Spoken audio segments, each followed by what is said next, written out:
right, good morning, everybody. Morning. Good morning. No one's on the front row. Must be scary up here. Rob's close to the front row, so we'll count that. I guess you are. You are on the front row, but this area. You I have know. All right. All right, you're up here. Brad's moving on. he All right, man. has a tendency to really get, passionate. Yeah. So, I'm in Really? it's like Spitting shampoo. on you. It's like Don't shampoo like on it the is, first Rob. row. Just be careful. Spews. It is the summit today. If you were not aware of that, were you aware of that, Timber?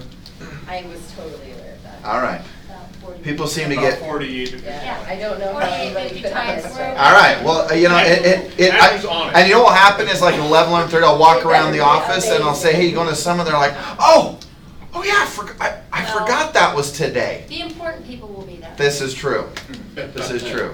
All right. Anything else we got going? I mean, you think on it? Nope. Up there, Jason, Lynn's, Rob, Russ, Rick, anybody? Good. Who was talking about this? Me. Is that today? No, Friday. All right. All right. So what was the philosophy behind that? We're doing business planning. Oh, okay. Part of how to decide how much they're going to make. All right. Excellent. Cool. All right. All right. So you guys ready for today? Yeah. Rob, you ready? Perfect. All right. Rob's got his birthday. Rob's older, wiser. He's ready to go. He's got that out of the way for a whole other year. All right. All right. So just a couple of quick things. So, Monday for me is always a day that I always take a step back and say, okay, what is it that I want to accomplish? And I want to make sure we have some time for a little bit of skill building. But one of the things I've realized, I've told people for years, is look, I would rather have you step out, if you would say, to your car, put on some great music, open up your journal or a notepad, and write out where it is that you're going with your life. And what I have found is that those who seem to have a deep passion, energy, focus, and direction for their life seem to get a lot more done than those that don't. My observation is that it is really easy for us to focus on all the things that we don't want, and instead of focusing on all the things that we do want. I years ago, this is a long time ago, but I don't know if anybody watched that game yesterday, but Kyle Korver was just lights out, who used to be a Utah Jazz player on Cleveland. But I mean, some of the shots they made were just from behind the three-point line were just ridiculous. I mean, they were incredible. I mean, one of them he got fouled on. I mean, it was crazy. But anyway, my point is that this is a guy is an extraordinary shooter. And I had a friend who was actually friends with him. And years ago, he went into a little bit of a slump in regards to his shooting here when he was on the Jazz, which frankly every great player does. And the friend, I said, hey, if you're hanging out with him, you should ask him this. I said, ask him if he's focusing on this mindset. I hope I don't miss versus the focus of I know I will make it. And I said, pretty simple concept. But so often when a good example, golf is a great example because it is a great sport, just for the record. It is a sport. Lindsay doesn't think it's a sport. It's not. Anyway, come on, it's so offensive. Michael Jordan does. Huh? Michael Jordan thinks it is. I know. But anyway, You have multiple people playing. but the There are multiple people playing. that means tennis wouldn't be a sport. It's All right. Greg, don't even listen to her. She's confusing all of us. She's confused. She's confused. She's even confused. Anyway, what was I talking about? Oh, about the fact of so golf is such an easy example of, for years I've done this with buddies where I'll say, man, there sure is a lot of trees there on the left, or OB is, out of bounds is on the right, or there sure is a lot of water down there. Man, a lot of sand traps over there. But, the thing that's interesting is that, yes, that often gets in the head of the person who I'm playing against.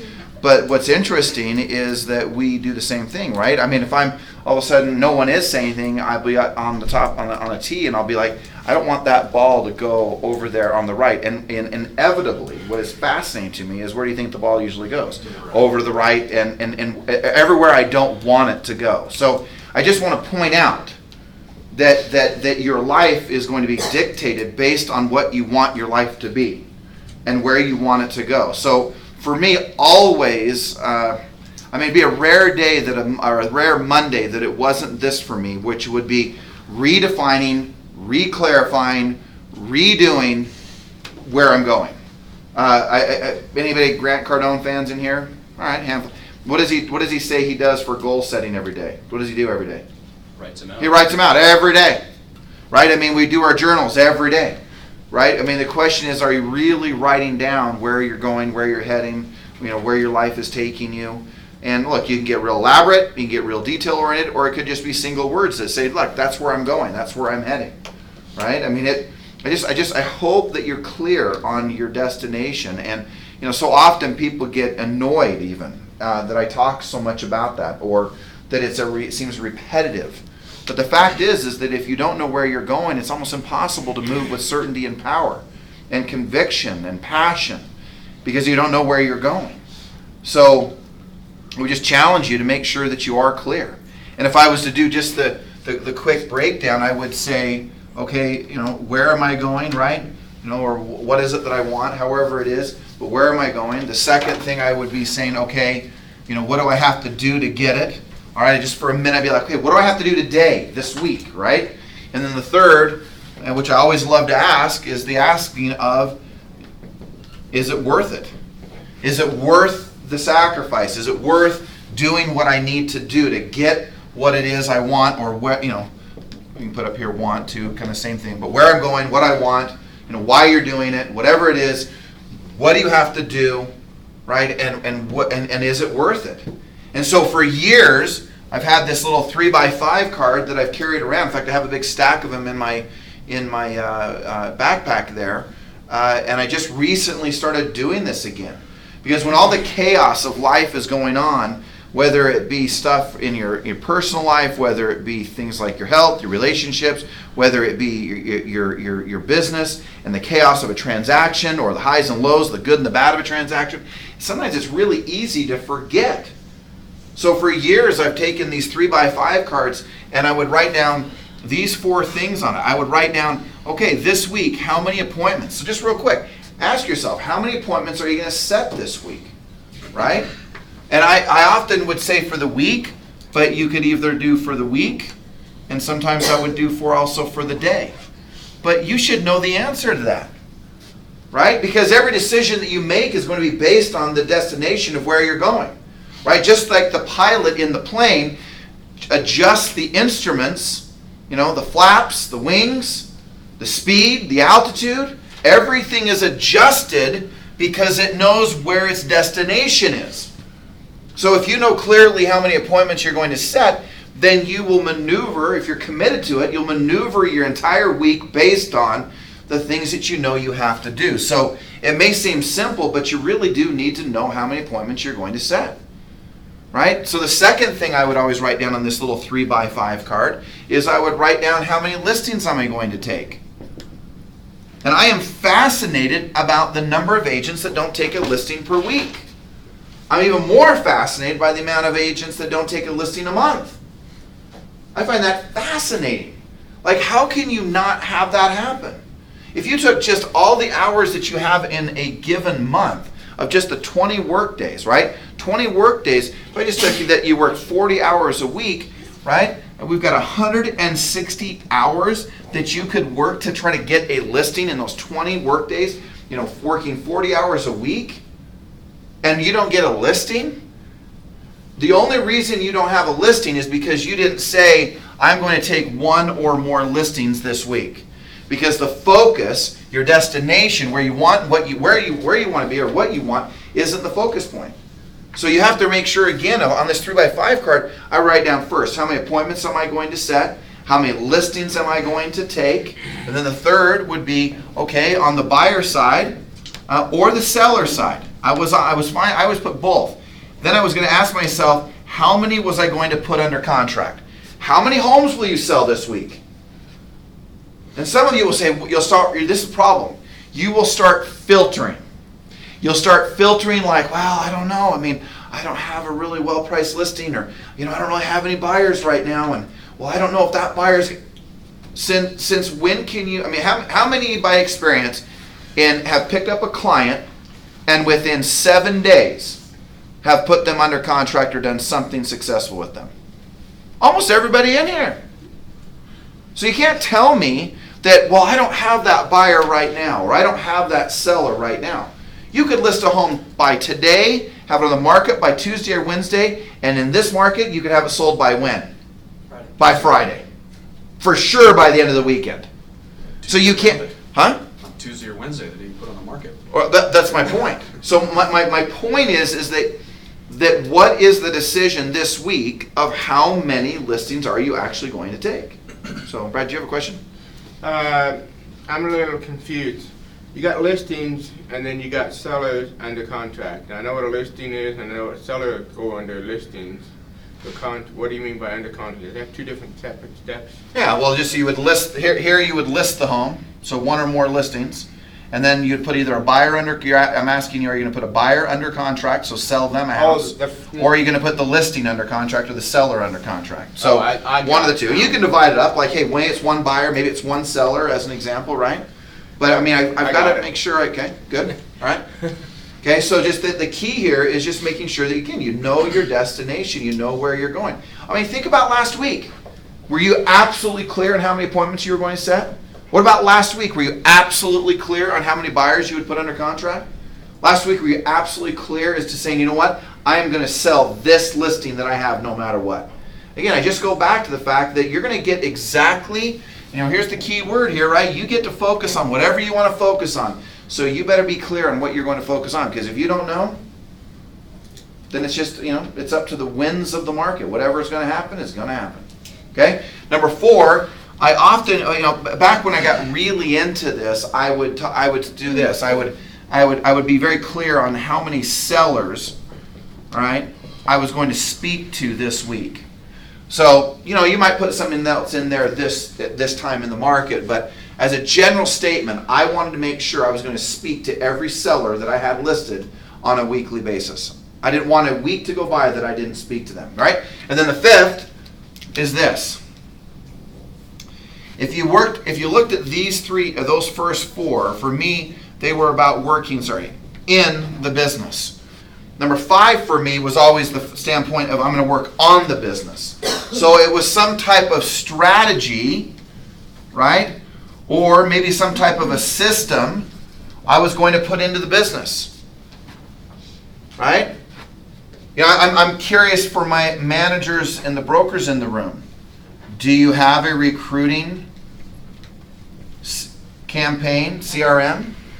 Are they getting contacted every single week by you, despite whether you called them or not? Right? It's a hot button for me right now. In fact, I was popping off about it just a few days ago to our marketing team. I'm fascinated that the systems and strategies in that arena are not absolutely dialed in and consistent.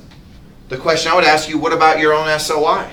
Because the recruiting for me, or for any manager in this company, their SOI is the agents that are not in this company. Right? So do you have your CRM?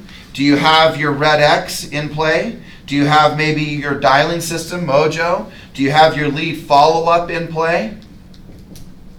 Do you have your presentation, like the actual packet, the listing packet, and all the things you want in that? How about your buyer packet? I mean, it is inexcusable the amount of money. Do you know what the average CEO in this state makes? Does anybody know? 150. About $120,000. $120,000 is the average amount of a CEO. And it might have gone up a little bit, Rick. I mean, it's probably, but 120 to 150, I'm fine anywhere in that. How many hours do you think, here's the question, how many hours do you think the average CEO works? 50. Yeah, 50, 60 hours. I want to ask you a question. Do you really think you truly are working 50, 60 hours? Like legitimately dialed in, focused, 50, 60 hours, no matter what.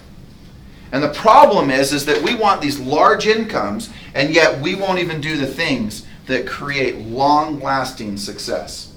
So for me, again, I go back to, I want to know what I want. I wanted to know where and what I wanted. So the ultimate goal, maybe for the week, or the ultimate goal for the year, or maybe the ultimate goal for my life, whatever that may be. But then I needed to say, okay, well, what do I have to do here to make this happen? And then, yeah, I had to take a step back and say, gosh, can I do that? Is it worth it? You know, yeah, I could do that. And is it worth it? Well, yeah, it's worth the sacrifice because, man, I really want what I want. I really want to be where I want to be. So every week I would rewrite this. And sometimes the 3x5 cards were exactly the same thing as the week before. Nothing changed. But there was something powerful about writing it out and becoming very clear on what my expectations were for the week. So I challenge you to remind yourself, you know, here you are on Monday morning. How many appointments will you set for a buyer and for buyers and sellers? How many listings will you take? How many deals will you put under contract? Will you speak to all of your sellers? What will you do this week to work on your business, not just in it? Right? If you guys haven't read it, in fact, I just got to shake his hand, hear him speak, and take a quick picture with him. But the guy who wrote the E-Myth, it is a sensational book. If you have not read it, here's an interesting thing. First book I ever read outside of high school and college. First book I ever read was the E-Myth. And I was talking to him privately about that. And it was a fun conversation. I mean, this guy is a legend. I saw him speak. He's 81 years old, and it is amazing the amount of energy that he has when he was up on stage. Gerber. Yeah, Michael Gerber. Isn't it? It's Michael Gerber, isn't it? First book I read in getting into real estate, that was the very first book I ever read. So I can't speak enough about it, and it is a great reminder. You know, there's a new one that just came out, by the way. It's called the E-Myth for real estate agents, and that's the reason I got to hear him, is he co-wrote that with a gentleman that I believe we're going to have come in and speak. But it's this nonsense that someone has some exclusive, club on some fantasy of how to create a team and how to duplicate processes. And look, in the end, it's all about leadership, and you can think there's some mystical, magical thing to it, but the reality is it's a simple concept. In the end, it's leadership, and it's a big enough vision where people follow it because of it. And that's the key, is your vision big enough that you could bring other people around you and they themselves could see themselves inside that vision. Okay? All right. Any thoughts, questions, comments on that? Price reduction. Pardon? Price Wow. reduction. On here? Well, that's what I'm saying. Oh, sorry. Well, yeah, that's speak to every seller. So that's my objective, is when I'm speaking to them, is to get price reductions, right? So how many, if you need a price reduction, how many would you get? Which is, I forgot to put it in there, so thank you. Right? So if you need to get a reduction of price, when I really conceptually came up with this, I was carrying an inventory of 50 plus listings. Rob and I were working together, and boy, those were, and truly 1 out of every 10 homes was selling.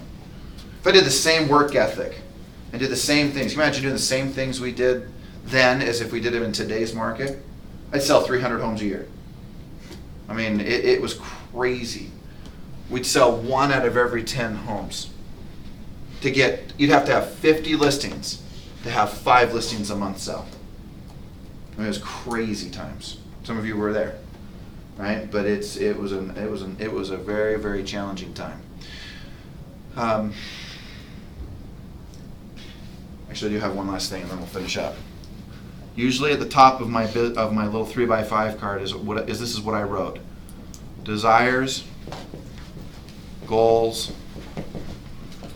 intentions, and then I would put the date. I have a stack, if not even bigger than that, but at least that big, of these 3x5 cards, week after week after week after week doing it. And I'd have it right in the front of my pocket. When I really got confused as to what I wanted my outcomes to be, okay, guys, I would take those 3x5 cards. They are the exact width of a credit card. I would actually three-fold it around my debit card or credit card, the one I used the most, and every single time I had to pull out my credit card, I had to unfold it from that 3x5 card to literally make myself look at it and read it. I then also had it taped by the vent in my car. I had it on the mirror in my bathroom. And I would just consistently never allow myself to forget where I was going. And I still do many of those things today. I can't impress upon you enough that if you don't know where you're going, you're going to wander through the day. That's what you'll do. You'll wander.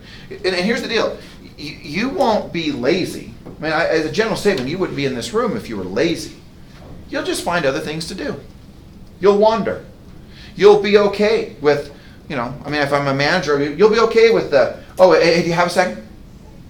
Instead of, I do, but I can't right now. And you need to respect that, because that means that they're following what they're supposed to be doing. Right? Or, hey, can I come grab you in 30 minutes because I'm finishing up my own prospecting? The reality is that if you know where you're going, you don't allow when someone says, hey, do you want to go to lunch? Oh, yeah, sure, that'd be great. I'm amazed how many people go to lunch. That is shocking in itself to me, too.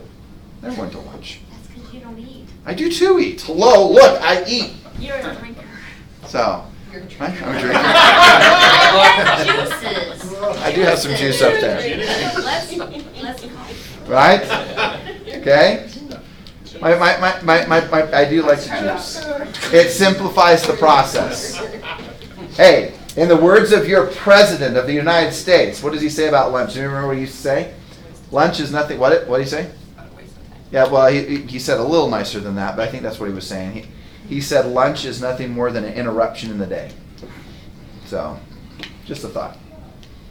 Be careful. Be careful. In the words of one of my mentors, she always says, you have plenty in the pantry. You don't need to be eating too much. So, okay? All right. Any thoughts, comments? Lila, anything? Just enjoying the moment. You're just in the moment? All right. Andrew, anything? I like it. Okay? Do not allow yourself to go through this week not knowing where you're going. And that's why I go back to, I started with this. Look, if you need to, go out to your car, sit in your car, put on some music, open your journal, go, where am I going this week? Don't just wander. Right? Don't wander. A lot of people wander in their lives. They just kind of roam. And they get nothing done. Okay? Know where you're going. Okay? Last comments? I see a hand somewhere. Did you Well, I was just going to say, no walkabouts, but it's, for me, the biggest thing you have to do is on that top line. You have to have your desires. You have to know what you want.